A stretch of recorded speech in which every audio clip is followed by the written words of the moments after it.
मेरी मदद करिए और प्लीज़ मुझे मेरे पापा के बारे में बताइए। मेरी मम्मी भी कैंसर पेशेंट है, हम लोग बहुत मुसीबत में हैं इस टाइम और कृपया करके हमारी मदद करिए।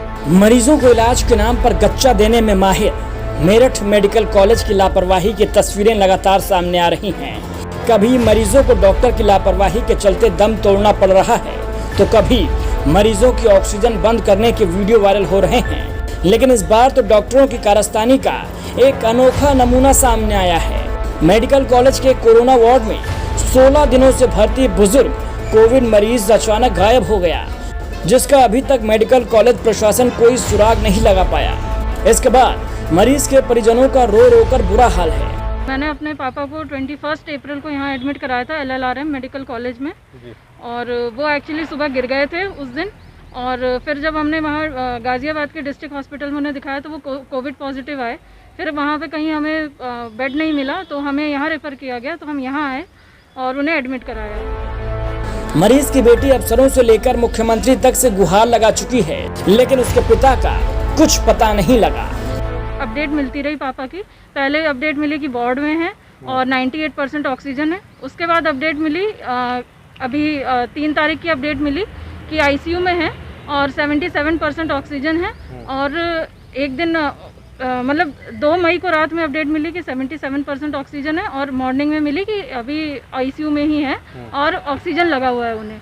उसके बाद हमने 3 तारीख की रात में जब फ़ोन किया तो बोले ICU में अभी वो नहीं है, ICU 2 में वो नहीं है और हमें कुछ पता नहीं चल रहा है। मूल रूप से बरेली के रहने वाले 64 साल के संतोष कुमार गाजियाबाद के राजनगर एक्सटेंशन में अपनी बेटी शिफा शिवांगी और दामाद अंकित के साथ रहते थे। शिफा शिवांगी ने बताया कि 21 अप्रैल को बाथरूम में गिर जाने के चलते उन्हें चोट लग गई थी। वो उन्हें गाजियाबाद के अस्पताल में ले गए तो वहां पर उनकी कोरोना रिपोर्ट पॉजिटिव आ गई। इसके बाद अस्पताल से उनको कोविड अस्पताल ले जाने को कह दिया गया। गाजियाबाद में जगह नहीं मिलने के कारण परिजन उनको 21 अप्रैल की सुबह मेरठ मेडिकल कॉलेज ले आए। यहाँ कोविड वार्ड में भर्ती करा दिया गया। उनकी हालत जानने के लिए कोविड सेंटर का नंबर ले लिया। 3 मई तक कर्मचारी हाल बताते रहे। 3 मई को बताया कि संतोष कुमार को ICU वार्ड में रखा गया है, उनका ऑक्सीजन लेवल 77 है। इसके बाद परिजनों ने कोविड सेंटर से पूछा तो सही जवाब नहीं दिया गया। कुछ देर में बात कीजिए कहकर फोन काट दिया गया।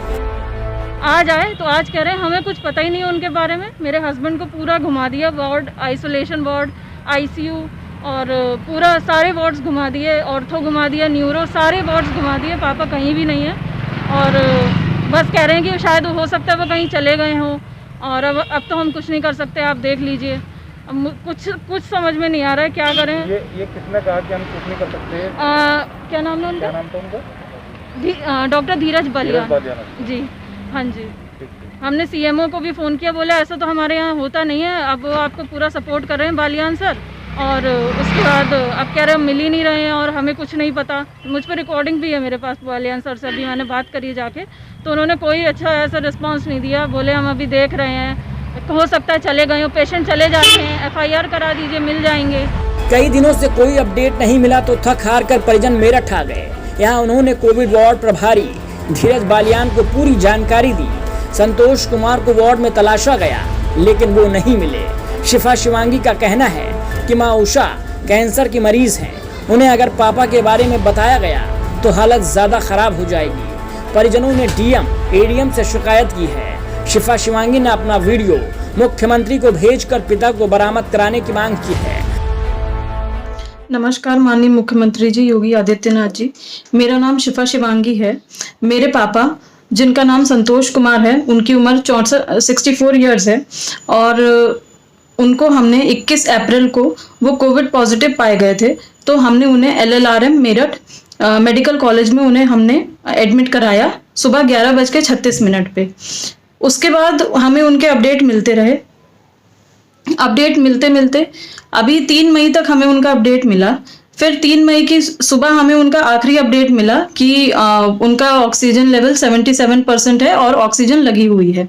उसके बाद शाम को जब हमने अपडेट लेने के लिए फ़ोन किया तो उन्होंने बोला कि अभी उनके बारे में कुछ पता नहीं चल पा रहा है और आप हमें बाद में कॉल करिएगा।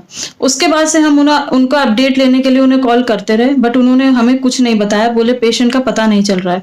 आज जब 7 मई को हम लोग गए उनके बारे में पता करने तो बोले इस पेशेंट के बारे में हमें कुछ नहीं पता, आप देख लीजिए। सारा हमें वार्ड घुमाया, कोविड वार्ड, आइसोलेशन वार्ड, पूरा हॉस्पिटल हमें घुमाया कि आप देख लीजिए, एक एक रूम चेक करवाया कि ये देखिए पेशेंट, आपका पेशेंट यहाँ पे नहीं है।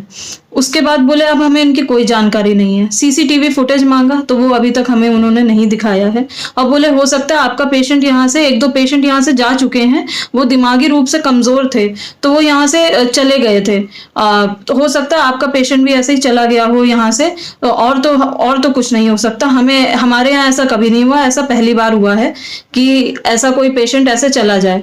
और अब आप बताइए, आप इतनी बेडों की किल्लत है, अगर एक पेशेंट आईसीयू 2 में एडमिट है और वो वहां से चला जा रहा है, अगर वो अपनी मर्जी से चला गया, चुपके से उठ के चला गया, जैसे भी चला गया, तो क्या पता नहीं चलेगा कि एक पेशेंट चला गया, उन्हें पता ही नहीं, एक पूरा बेड खाली हुआ है, उन्हें नहीं पता। ये कैसी इनकी बातें हैं। तो कृपया करके मैंने आज एडीएम सर को भी इस बात का संज्ञान दिया है, तो अभी तक पर कुछ पापा के बारे में कुछ पता नहीं चला है, तो कृपया करके प्लीज मुझे मेरी मदद करिए और प्लीज मुझे मेरे पापा के बारे में बताइए। मेरी मम्मी भी कैंसर पेशेंट है, हम लोग बहुत मुसीबत में है इस टाइम, और कृपया करके हमारी मदद करिए। फिलहाल मेडिकल कॉलेज के प्रिंसिपल के आदेश के बाद मोर्चरी सहित पूरे मेडिकल कॉलेज के सभी रजिस्टर खंगाले जा रहे हैं, लेकिन संतोष का अभी तक कोई पता नहीं लग पाया है।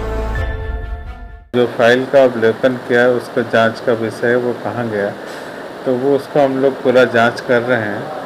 और इस संबंध में आज ही मुझे ये संज्ञान में आया है कि मिल नहीं रहा। जैसा कि मैंने उसके घर वालों से भी बात की तो उन्होंने बताया इस तारीख, क्योंकि उस समय संतोष नाम के कई मरीज, 2 मरीज भर्ती थे, तो हो सकता है कि उन्होंने पूछा संतोष का कैसा है, तो उन्होंने घर वालों ने दूसरे संतोष के बारे में डॉक्टर्स ने जानकारी दे दी।